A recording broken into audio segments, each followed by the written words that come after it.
เอาไหมลุกย่างลุกย่างไปทำยังไงอันลุกจุ๊บขอคอยย่าง สบายดีเด้อสบายดี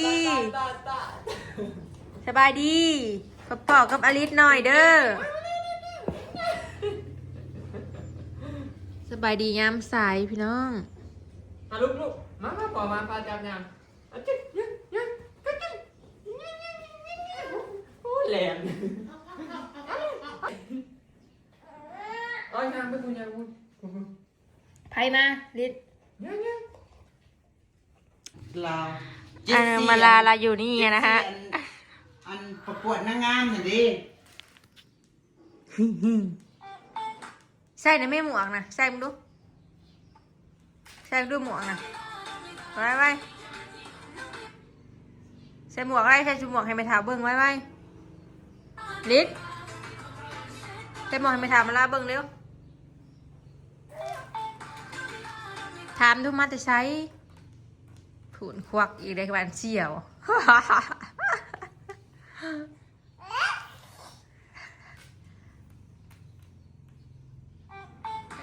ควักมาอีกได้เฮ้ยโอ้ยควักปานเชี่ยวโอ้ยผมบอก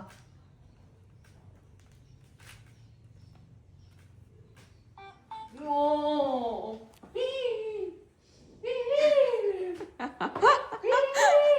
ลูกกระไรโอ้ยมันก็อาขี้มากกับโผล่ได้ลูกเพิ่นก็โอ้ยพ่อก็ได้โง่ลูกก็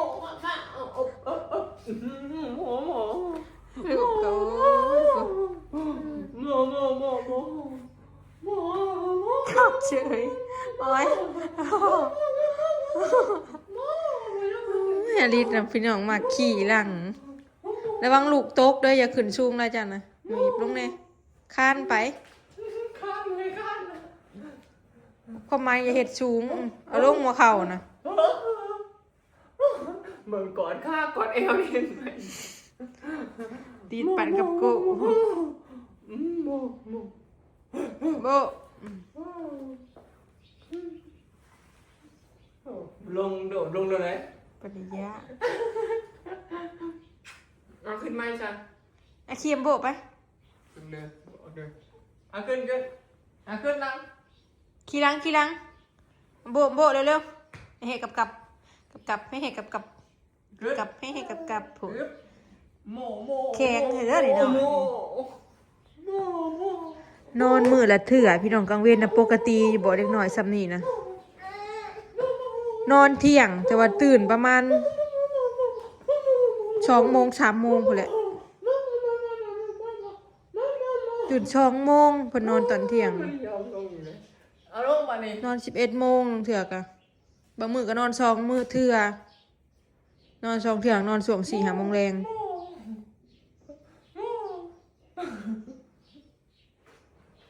นั่ง ดึงเสือไว้อีกไหม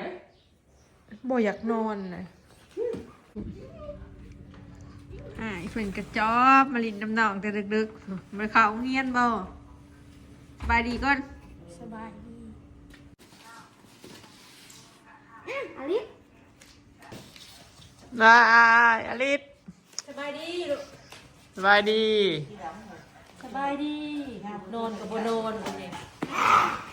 เบิดลิดพุ่นแหละ ไง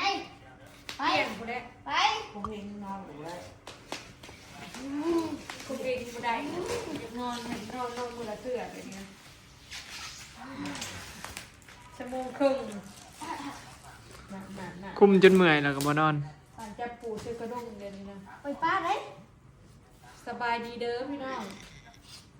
มา โอ้ ตอน ย ร่างเขาไม่ใหญ่อ่ะผมเมียนอนอยู่โผล่ จ้าใครเย้ยืนได้ชุดไหมบอก ยืนชุดไหมใส่นี่ฮะ ลุกยืน ไปได้ทั้งไอ้ ถ่าย สูงกว่าเก่าบอกจ่อยกว่าเก่าเลย สูงกว่าเก่า ยังลุก เข่าหมุนเบิด ไปแล้ว อลิส อยากมาลุกมายังมา นอน อย่ามาแล้วลุกมา อลิส ไปแล้ว อลิสโอ้ยหัวนั่น มาเร็วอย่ามาพี่ลุกมาโอ้ยปล่อยเพิ่นครับยัง อลิส เมื่อกี้นี่ย่างท่านบาดย่างกันย่างอยู่ท่านแหละบ่มีลุกบ่มีนะค้านกันได้ค้านแล้วก็ค้านอย่างเดียว มาเด้อไปเพิ่นย่างมันเด้อครับเพิ่นมาเด้อมาพี่เร็วย่างมา ต้องให้มันยืนเอาไอ้เลาะมัน รอยืนโหนทาลูกลุกไปแล้วไหลขุบกันเตือนเนี่ย มันไม่มัดกุ้งให้มาไอ้ภาพนี้เอานี่เอานี่ชุดใหม่นี่มาเบิ่งชุดใหม่นี่ไม่ได้มันจะใช้ไปซื้อให้เว้ยนี่มานั่งนี่ช่วยเต็มพวกนี่ อลิสเอ้ยทำอะไรกับ มา ฉัน ดิดูค่ะตัดผมมาดิอ่ะ ฮะ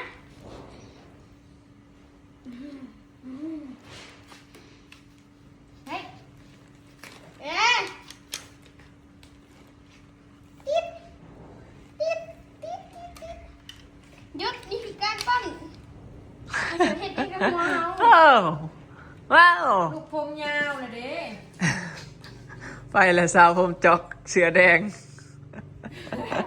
เฮ้ย ไอ้ได้สุดใหม่พี่น้องถ้าเราแปะพวกของไว้แล้วมันหนาวร้ายเนาะพอดีมีป่าแล้วซื้อให้เพิ่น อลิส ซื้อให้อลิสพี่น้องแล้วผ่าเพิ่นมาแต่โดนเลยซื้อสุดให้อลิสสั่งแล้วมันบ่มาจากเถื่อสลังกับไปซื้อในปักช่องมันบ่ค่อยมีเสื้อผ้าที่แบบว่ามีเท่าเลือกให้มักกับบ่มักปานใดดอก เอ้ย ใน3สุดมาพี่น้องสุดละ300 บาท ผูกแพงกว่าง านมีบอก แพงชุดเด็กหน่อย บอลเป็นอันนี้ขั้นแมนเครื่องผู้ใหญ่ก็สิเป็นงานป้ายนะพี่น้องมันชินุ่มเด้อเบิ้งมันเป็นไม้พรม อ๋อนุ่ม มันมีราคาถือกว่านี่แล้วมันสีแข็งพี่น้องอันนี้ตัวใส่เลย ดีใส่มาดู สวยอยู่บอกนี่สุดหนึ่ง ซื้อมา3ชุดพี่น้องชุดที่เพิ่นใส่น่ะสีแดงอันหนึง แมนพอได้เปลี่ยน ป้าแล้วว่าซื้อสุดถูกใจละลายแล้วว่ะ แมนแบบ อืม นี่สุดนี้ปะ เลือก สุดนี้ แม่นความรักชุดนี้ชุดนี้ก็งามแต่ว่ามันเชิงคนละสไตล์เด้นี่มันเป็นขาพับขึ้นมาขวางามประชองขอยมักสีนี่กับสีนี่ อันนี้ใส่80อันนี้โบมีใส่เป็นเดือนเนาะขอบคุณเอื้อยหลายๆเด้อซื้อสุดแทนอลิสไม่แต่สุดงามๆกับแม่เลือกเอง เราเลือกถึงใจละลายแล้วว่าเราเหมาะกับคนขายาวๆแบบนี้ใส่ทรง เครื่อง ขา เล็ก เติง น้อยไม่แต่สุดงามพี่น้องส่งเล็กน้อยมันจะเป็นเล็กกิ่งแล้วมันเป็นคาบานนะ อลิส นี่นะนี่คาบานแบบนี้คอยเอามักไปนี่มักขาเติงคนขาน้อยๆคนน้อยๆชูง อันนี้งานมาลุ ๆนางแบบน้อยเนาะมาแล้ว มาไว้เครื่องเพิ่นใส่80พี่น้อง ตัวนั้นได้ใส่73คือ บันไดมันยืดออกเองมันเสื้อผ้านะเสื้อผ้าตั้งแต่เพิ่นเกิดได้2 เดือน3 เดือนยังใส่ได้ทั้งพวกมือนี่คนน้อย นี่ตัวหน่อยคือเก่าหนังผู้ใหญ่ ลมแห้งแห้งอยู่ ไปแล้ว ใหญ่อายุกว่าอลิส ได้ยังไงวันเกิดเมย ได้ยังมือแรง ได้ยังเสียทำเสียยังมาหันยัง ทักหลักสูตรมาไปใส่ห้องฉาก โอ้ ให้เราสื่อว่าไง ไปแล้วจอย ช่วยไปเอานอกไหมช่วยนอกคุณเริ่มไปเป็ดโรดิยูพี่น้อง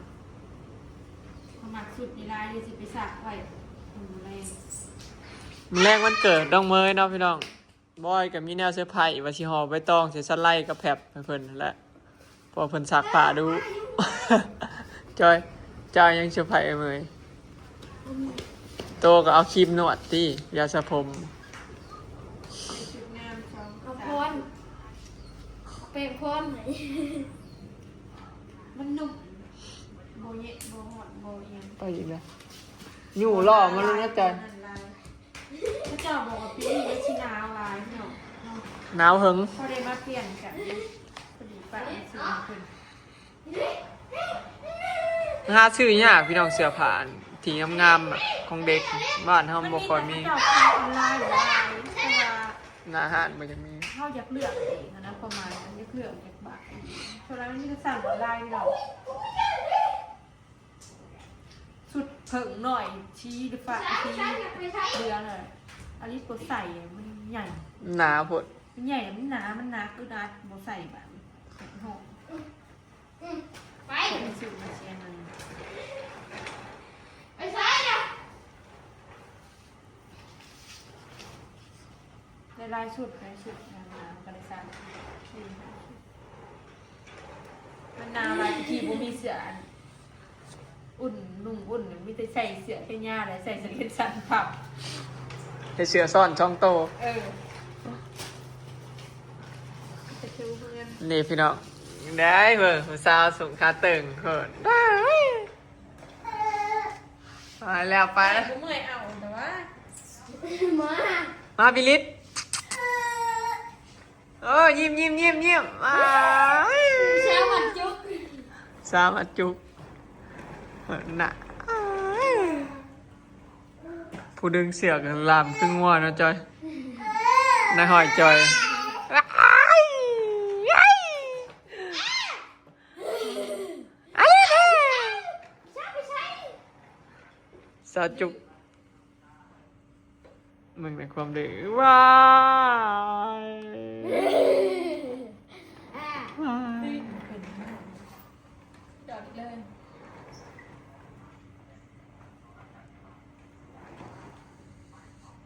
มองมันฮะ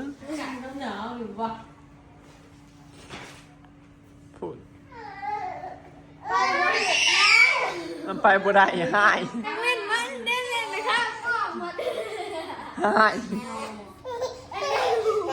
โอ้ยไปนั่ง มันธรรมดาเด้อลูกเขาเนี่ย เล่นต่ เบิ่งหน้าพี่น้องเบิ่งหน้าก็โหสิดื้อบ่ดื้อเบิ่งหน้าสลัด เล่นข้าบอกมาจากไหน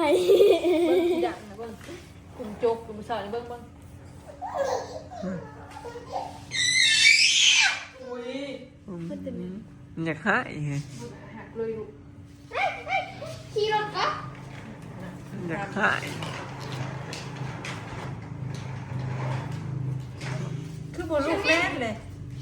โย่ไปแล้วโย่ เราไม่ได้ซื้อสนับเข่ามาใส่ ไม่จะจีเด้หวาน ไอ้ลูกแล่นลูกอะไรลูก ไปทุกคน คันเนี่ยเมืองวางจะไปน่ะย่างอยู่เบิดมื้อฮักกะสิมาค้านนี่เด้เมื่อยย่างย่างลงไปลงมาอยู่วางเจ้าสิมาย่างเมื่อยแล้ว มันย่างจนเมื่อยเลยย่างเลยเขาว่า ย่างอะไรพี่น้อง ย่างแต่นี่ฮอด ในมือได้ว่าอากาศ ย่างแต่พี่กกเช้านี่ฮอดพุ่นเลยได้กู อากาศจะบ่ฮอดจังมือ ย่างลูกนะลูกอ่ะย่างให้ป้าลุงมึงดูอ่ะย่างลูกนี่เอ้าอ่ะย่างมาลูกนี่ นี่เชียวให้ มาเร็วย่างมาอ่ะลูกขึ้น อันนี้